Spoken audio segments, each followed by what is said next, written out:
दोस्तों स्वागत है आप सभी का हमारे चैनल की एक बिल्कुल ही नई वीडियो के अंदर, जहां पर आज की इस वीडियो के अंदर हम बात करने वाले हैं इस साल की सबसे बड़ी मूवी के बारे में, जिस मूवी का नाम है कल्कि 2898 AD। एंड इस मूवी की स्टार कास्ट की बात की जाए तो इस मूवी के अंदर प्रभास, कमल हसन, दीपिका पादुकोण, अमिताभ बच्चन, दिलकर सलमान, दिशा पटानी और एक्टर ब्रह्मानंदम जैसे कई सारे बड़े बड़े एक्टर्स हैं। और सही मायनों में देखा जाए तो इन सबकी एक्टिंग की वजह से ये मूवी सच में बहुत कमाल की बनी है। हालांकि सिर्फ एक्टिंग ही नहीं बल्कि इस मूवी का स्टोरी प्लॉट, इसकी कहानी, मूवी के एक्शन सीन्स और VFX सब कुछ बहुत कमाल का है। इसीलिए आज की इस वीडियो के अंदर हम कल्कि मूवी की बात करने वाले हैं और आप सबके लिए इस पूरी मूवी की स्टोरी को एक्सप्लेन करने वाले हैं, ताकि आप सभी घर बैठे इस मूवी को एंजॉय कर सकें। तो ये वीडियो काफी कमाल की होने वाली है, इसलिए आप सभी इसे पूरा एंड तक जरूर देखना। और अगर आप में से कोई भी हमारे चैनल को पहली बार देख रहा है तो वो जल्दी से हमारे चैनल को सब्सक्राइब कर लेना। और हाँ, सब्सक्राइब करने के साथ साथ बगल के बेल आइकन को भी ऑल पर सेट कर लेना। और अगर आपको ये वीडियो पसंद आती है तो आप वीडियो को लाइक जरूर करना। और वीडियो को लाइक करने के साथ साथ आप सभी कमेंट्स के अंदर कल्कि जरूर लिखना। अगर आप सभी कमेंट्स के अंदर कल्कि लिखेंगे तो उससे मुझे पता लगेगा कि आपको मूवी बहुत पसंद आई है।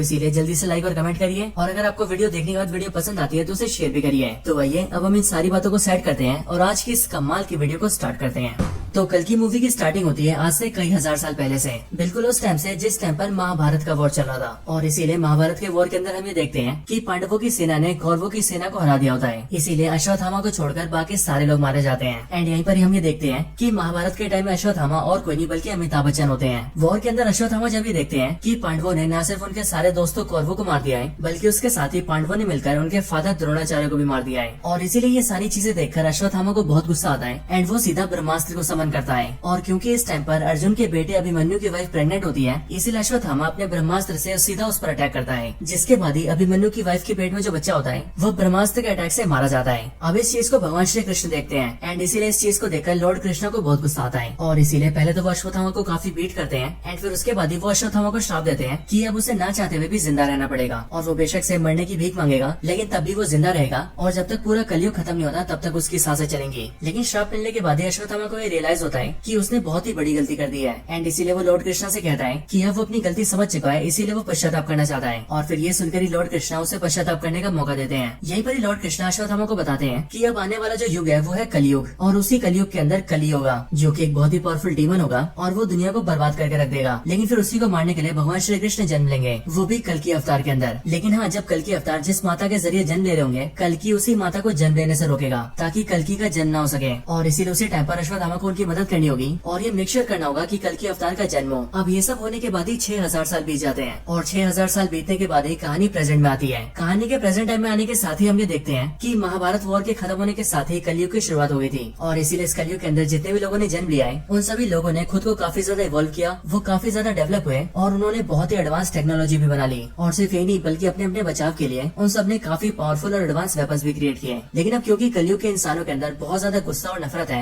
इसीलिए अपने गुस्से और नफरत के चलते वो सब आपस में लड़ने लगे, जिसके रिजल्ट में उन सबके बीच वॉर छिड़ गई। एंड उन सारी वॉर्स के अंदर उन्होंने न सिर्फ एक दूसरे को मारा बल्कि एक दूसरे को मारने के साथ ही उन्होंने पूरी दुनिया को भी बर्बाद कर दिया। इसीलिए प्रेजेंट टाइम के अंदर हम ये देखते हैं कि अब पूरी दुनिया डिस्ट्रॉय हो चुकी है और इसीलिए पूरी दुनिया के अंदर सिर्फ एक ही ऐसा शहर है जो कि इस टाइम पर जीने लायक है, और उस शहर का नाम है काशी, जो कि इंडिया के अंदर है। इसके साथ ही यहीं पर हम ये भी जानते हैं कि असल में काशी दुनिया का पहला शहर भी है, यानी कि जब मानव सभ्यता बसना शुरू हुई थी तब उस टाइम पर काशी सबसे पहले बसाया गया था। यहाँ पर हमें पता लगता है कि काशी शहर को छोड़कर पूरी दुनिया के अंदर ऐसा कोई भी शहर नहीं है जो कि जीने लायक है, क्योंकि वो सारी जगह बर्बाद हो चुकी है। हालांकि यहाँ पर हम ये भी जानते हैं कि काशी के अलावा एक और ऐसा शहर है जो कि जीने लायक है और उस शहर का नाम है शंबाला। लेकिन हाँ, मूवी के अंदर बहुत ही कम लोग ये जानते हैं कि शंबाला शहर कहाँ पर है। स्पेशली इसके बारे में सिर्फ वही लोग जानते हैं जो कि शंबाला में रहते हैं। अब मैं आप सबको इन रियलिटी बताऊं तो एक्चुअल रियलिटी के अंदर शंबाला नाम का कोई शहर नहीं है। लेकिन हाँ, अगर बुद्धिस्ट रिलीजन की माने तो बुद्धिस्ट लोग ऐसा मानते हैं कि शंबाला नाम का एक शहर एग्जिस्ट करता है और उनकी मान्यताओं के मुताबिक ये शहर हिमालयस के अंदर है। बट एक्चुअल में इसके बारे में कोई नहीं जानता है। और इसीलिए जिस तरह से इन रियलिटी शंबाला एग्जिस्ट करता है, ठीक उसी तरह से इसे मूवी में भी दिखाया गया है, क्योंकि मूवी में भी शंबाला शहर के बारे में कोई भी नहीं जानता है और ये भी एक छुपी हुई शहर है जिसका लोकेशन बहुत कम लोगों को पता है। अब काशी शहर के अंदर हम ये देखते हैं कि काशी के अंदर कई सारे लोग हैं और उन सब में से कुछ लोग अमीर हैं और बाकी सब लोग गरीब हैं, और इसीलिए जो भी लोग गरीब हैं उनकी जिंदगी बहुत बुरी है। इसके साथ ही काशी शहर के मिडिल एरिया के अंदर एक कॉम्प्लेक्स नाम की बहुत बड़ी जगह है जो कि देखने में एक उल्टे से ट्रायंगल जैसा दिखता है, लेकिन ये कॉम्प्लेक्स नाम का ऑब्जेक्ट काफी ज्यादा बड़ा है और इसके अंदर खाना, साफ पानी, साफ एयर, अच्छे कपड़े, अच्छे घर पेड़ पौधे, साफ नदियाँ, साफ जंगल और इस तरह की सारी चीजें हैं। एंड इसीलिए जो भी अमीर लोग हैं वो सब लोग इसके अंदर रहते हैं। हालांकि इस कॉम्प्लेक्स को काफी सिस्टमेटिकली तरीके से चलाया जाता है और जो इस पूरे कॉम्प्लेक्स को रूल करता है उसे सुप्रीम कहा जाता है। पूरा नाम कहे तो सुप्रीम यास्किन। अब ये जो सुप्रीम यास्किन है ये न सिर्फ पूरे कॉम्प्लेक्स को रूल करता है बल्कि इसके साथ ही सब कुछ को मैनेज करने के लिए इसके पास खुद की आर्मी भी है, जिस आर्मी के सोल्जर्स इसके कहने पर सारे काम करते हैं। और इन सारी आर्मी को मैनेज करने के लिए इसके पास एक कमांडर भी है जो कमांडर ही आर्मी को ऑर्डर्स देता है। इसके साथ ही हम ये भी जानते हैं कि पूरे कॉम्प्लेक्स से लेकर पूरे काशी शहर के अंदर कोई डॉलर या फिर रुपीज जैसी करेंसी नहीं चलती, बल्कि यहाँ पर जो चलता है उसे यूनिट्स कहते हैं और ये यूनिट्स ही यहाँ के पैसे के बराबर है। और इसीलिए जो भी रिच आदमी इस कॉम्प्लेक्स के अंदर रहना चाहता है उसे यहाँ पर आने के लिए 1 मिलियन यूनिट्स देने पड़ते हैं। यानी कि सिंपली 1 मिलियन यूनिट्स दीजिए और फिर उसके बाद से आप कॉम्प्लेक्स के अंदर रह सकते हैं। लेकिन 1 मिलियन यूनिट्स का मतलब है 10 लाख यूनिट्स और इतने ज्यादा यूनिट्स किसी गरीब आदमी के पास नहीं है, इसलिए उन सबको कॉम्प्लेक्स के बाहर रहना पड़ता है। लेकिन हाँ, वो सब भी कॉम्प्लेक्स के अंदर जाने का सपना जरूर देखते हैं। अब इसके बाद ये एंट्री होती है हमारी मूवी के मेन हीरो की, यानी कि रेबल स्टार प्रभास की,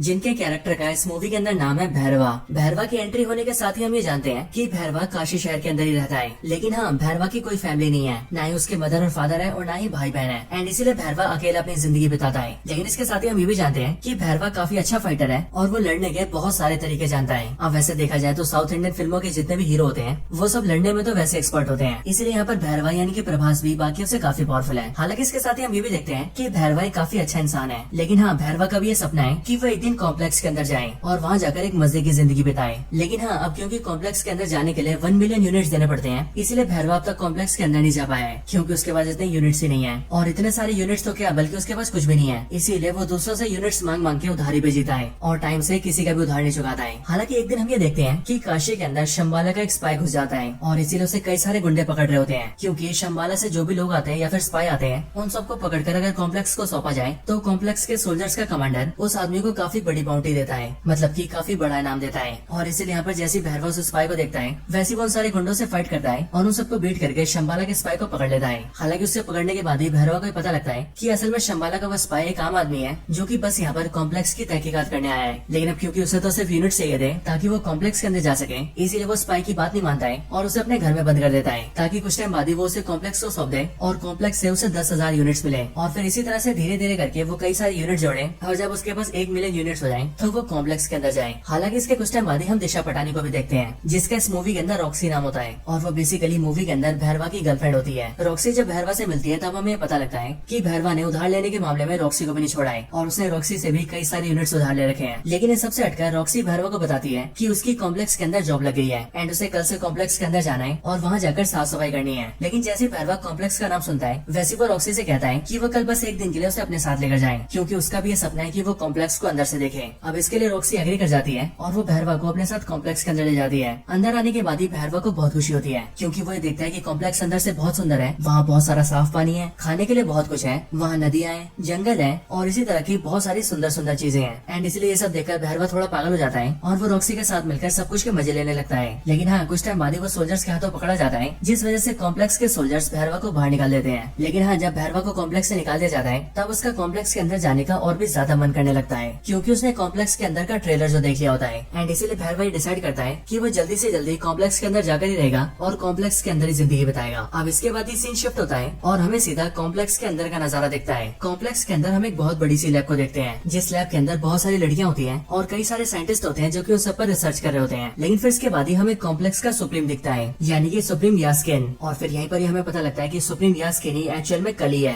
बट यहाँ पर हम ये जानते हैं कि कली यानी कि सुप्रीम यास्किन बहुत ही बुरी हालत में होता है। उसकी बॉडी काफी दुबली पतली और कमजोर सी होती है एंड उसके अंदर पावर्स भी नहीं होती है। हालांकि यहीं पर मैं आप सबको बता दूं कि ये जो सुप्रीम यास्किन होता है यानी कि कली, ये एक्चुअल में एक्टर कमल हसन होते हैं, क्योंकि कमल हसन ने इस मूवी के अंदर सुप्रीम यास्किन की एक्टिंग की है। और वैसे यहाँ पर ज्यादा कंफ्यूजन ना हो उसके लिए हम कली को सुप्रीम यास्किन के नाम से नहीं बल्कि कली के नाम से बुलाएंगे। अब यहाँ पर हम ये देखते हैं कि कली बहुत बुरी हालत में होता है और इसीलिए उसे अपनी पावर्स वापस चाहिए होती है एंड वो खुद को फिर से ठीक करना चाहता है, या फिर यूँ कहे वो खुद को पावरफुल करना चाहता है। इसके साथ ही हम ये भी जानते हैं कि कली एक्चुअल में ह्यूमन से बहुत नफरत करता है, क्योंकि कली का ऐसा मानना है कि ह्यूमंस नेचर को डिस्ट्रॉय कर रहे हैं और इन 6000 सालों में जब से कलयुग चलता आ रहा है तब उन पूरे सालों के अंदर ह्यूमंस ने पूरी दुनिया को बर्बाद करके रख दिया है। इसीलिए ह्यूमन बींग्स को जीने का कोई अधिकार नहीं है एंड इसीलिए वो सारे के सारे ह्यूमंस को खत्म कर देना चाहता है। लेकिन उससे पहले वो खुद को पावरफुल करना चाहता है। लेकिन खुद को ठीक करने के लिए और बहुत ज्यादा पावरफुल बनने के लिए कली को एक सीरम की जरूरत है, जो सीरम एक प्रेग्नेंट वुमेन के पेट से निकल सकता है, यानी कि ऐसे वुमेन के पेट से जिसके पेट के अंदर चाइल्ड हो। और इसके लिए कली ने एक बहुत बड़ी लैब बना रखी है एंड उस लैब में काम करने के लिए उसके पास सारे टॉप साइंटिस्ट हैं और कली के पास जितने जितने भी सोल्जर्स हैं वो उनकी मदद से बहुत सारी लड़कियों को पकड़ के लाता है और उन सबको अपनी लैब के अंदर कैद करके रखता है। और फिर उसके बाद ही कली उन सारी लड़कियों के अंदर सीडिंग करता है, जो कि बेसिकली एक साइंटिफिक एक्सपेरिमेंट है जिसके जरिए वो लड़कियों को प्रेग्नेंट करता है। लेकिन यहाँ पर वो नॉर्मली प्रेग्नेंट नहीं करता है,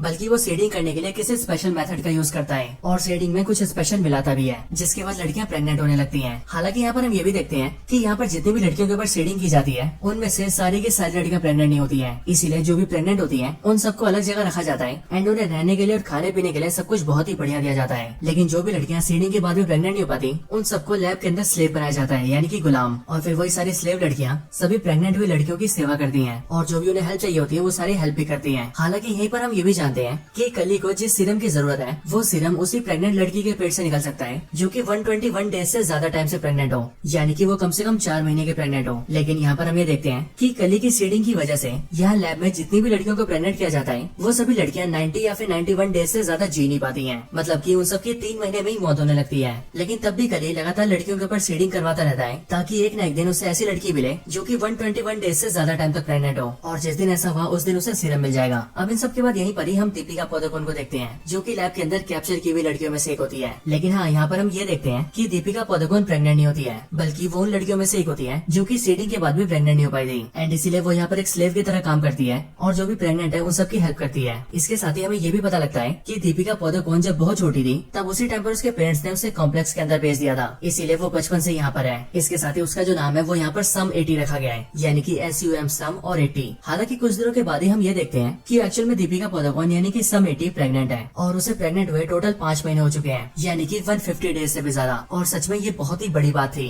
लेकिन एक्चुअल में दीपिका ने इस बात को सबसे छुपा कर रखा था और उसने किसी को पता नहीं लगने दिया था कि वो इतने टाइम से प्रेग्नेंट है। हालांकि इसके कुछ टाइम बाद ही हम ये भी देखते हैं कि दीपिका के बहुत टाइम छुपाने के बाद भी इस चीज को एक सोल्जर देख लेता है और इसीलिए वो सीधा कॉम्प्लेक्स के कमांडर को बता देता है कि दीपिका 150 डेज से भी ज्यादा प्रेग्नेंट है। और फिर इसीलिए लैब वाले उसे उठा लेते हैं एंड उसकी बॉडी को एक बड़ी सी मशीन में डाल देते हैं एंड उसके पेट से सीरम को एक्सट्रैक्ट करने की कोशिश करते हैं। लेकिन जब एक्सट्रैक्शन को स्टार्ट किया जाता है तब जैसे ही सिर्फ एक ही बूंद एक्सट्रैक्ट होता है वैसे ही एक बूंद के एक्सट्रैक्ट होने के साथ ही वो मशीन रुक जाती है और फिर उसके बाद पावर सप्लाई कट जाती है, लाइटें धीरे धीरे करके जलने बुझने लगती हैं एंड आसपास की सारी चीजें हिलने लगती हैं। और फिर इसी टाइम पर दूसरी तरफ हम ये देखते हैं कि यहाँ से थोड़ी दूरी पर एक टेम्पल होता है और उसी टेम्पल के अंदर अश्वत्थामा होता है जो कि वैसे तो काफी टाइम से मेडिटेशन में होता है, लेकिन अभी अचानक से उसकी आंखें खुलती हैं और वो इस बात को फील करता है कि कल के अवतार जन्म लेने वाले हैं और इसीलिए भगवान उसे संकेत दे रहे हैं कि वो उनके जन्म होने में कोई बाधा न आने दे। एंड फिर इसके लिए अश्वत्थामा वहाँ से निकल जाते हैं और वो उसी वुमेन को ढूंढने लगते हैं जो वुमेन कल के अवतार को जन्म देने वाली है। हालांकि इसी टाइम पर हमें भी ये पता लग जाता है कि असल में जो कल के अवतार को जन्म देने वाली है वो और कोई नहीं बल्कि दीपिका पादुकोण है, यानी कि सम 80। इसके बाद ही हम कॉम्प्लेक्स में देखते हैं जहाँ पर सिर्फ एक बूंद सीरम के निकलने के बाद ही एक्सट्रैक्शन रुक गया था। लेकिन फिर इसके अगले पल हम ये देखते हैं कि जिस मशीन के अंदर दीपिका होती है उसी मशीन के अंदर उसकी एक फ्रेंड आ जाती है जो कि दीपिका की तरह एक स्लेव थी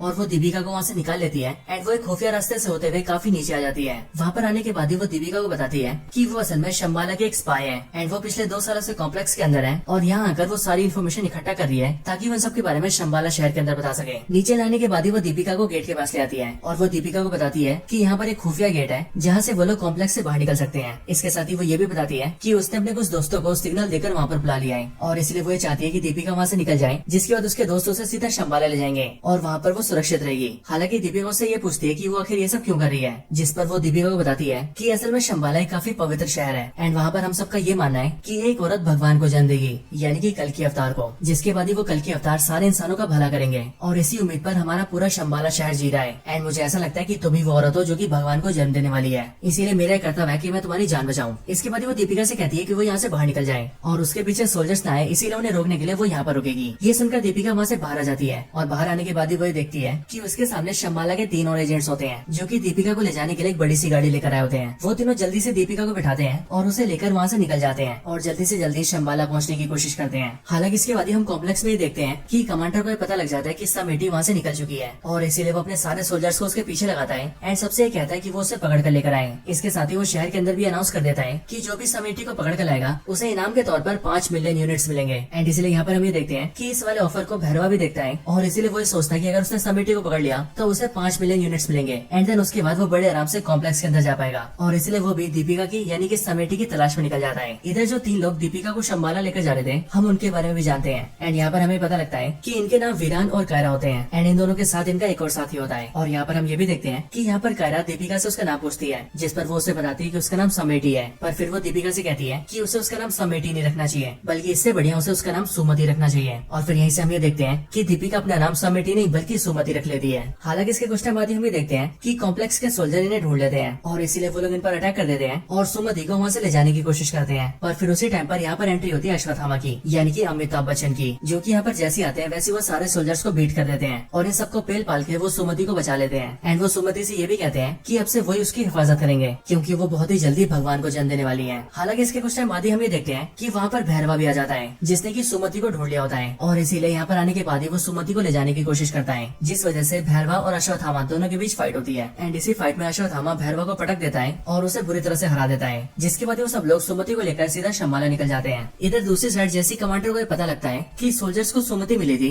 वैसे वो अपने कई और सोल्जर्स के साथ मिलकर सीधा उसी जगह पर आ जाता है जहाँ पर भैरवा और अश्वत्थामा की फाइट हुई थी। लेकिन वहाँ पर आने के बाद ही वो देखता है कि वहाँ पर उसके सारे सोल्जर्स की लाशें पड़ी हैं। इसके साथ ही वहाँ पर भैरवा भी पड़ा हुआ है जो कि अश्वत्थामा से फाइट हार गया था। यहाँ पर कमांडर भैरवा को अरेस्ट करने का ऑर्डर देता है, इसीलिए सोल्जर्स भैरवा को अरेस्ट कर लेते हैं। लेकिन अरेस्ट होने के बाद ही भैरवा कमांडर से कहता है कि जब वो लोग सुमति को ऐसा लेकर जा रहे थे तब उसने ये सुना था कि वो लोग शंबाला जा रहे हैं और कोई भी नहीं जानता कि शंबाला कहाँ पर है, लेकिन वो अकेला ऐसा इंसान है जो कि शंबाला जा सकता है। इसीलिए अगर कमांडर उसे सिर्फ एक मौका देंगे तो वो उनके लिए सुमति को ले आएगा। ये सुनकर कमांडर एग्री कर जाते हैं और वो भैरवा को एक मौका देते हैं और वो उससे कहते हैं कि अगर वो सुमति को शंबाला से लेकर आ गया तो फिर उसके बाद वो खुद ही उसे कॉम्प्लेक्स के अंदर एंट्री देंगे एंड फिर उसके बाद से वो कॉम्प्लेक्स के अंदर बड़े आराम से रह पाएगा। अब इसके बाद ही भैरवा सीधा अपने घर आता है और घर आकर शंबाला के उस स्पाई को आजाद कर देता है जिसे उसने आज से काफी टाइम पहले पकड़ा था। हालांकि इसे आजाद करने के बाद ही भैरवा से ट्रैप में फंसाता है क्योंकि भैरवा उससे कहता है कि अब कॉम्प्लेक्स वाले उसे कभी भी कॉम्प्लेक्स के अंदर एंट्री नहीं देंगे और इसीलिए उसे किसी को पकड़ने का कोई फायदा नहीं है एंड इसीलिए वो उसे इस टाइम पर आजाद कर रहा है। पर ये बात सुनकर शंबाला का जो स्पाई होता है वो भैरवा से कहता है कि उसे कॉम्प्लेक्स के अंदर जाने की ज्यादा सोचनी भी नहीं चाहिए, बल्कि इसकी वजह उसे उसके साथ शंबाला जाना चाहिए जो कि वैसे ही काफी सुंदर शहर है और वहाँ पर उनके साथ जाकर उसे अच्छाई का साथ देना चाहिए क्योंकि कॉम्प्लेक्स वाले बहुत ही बुरे इंसान है। ये सुनकर भैरवा एग्री कर जाता है क्योंकि एक्चुअल में ये उसके प्लान का हिस्सा होता है और फिर वो शंबाला के उस स्पाई के साथ सीधा शंबाला जाता है एंड शंबाला के अंदर आते हुए वो शंबाला के स्पाई को यानी कि अपने साथी को बेहोश कर देता है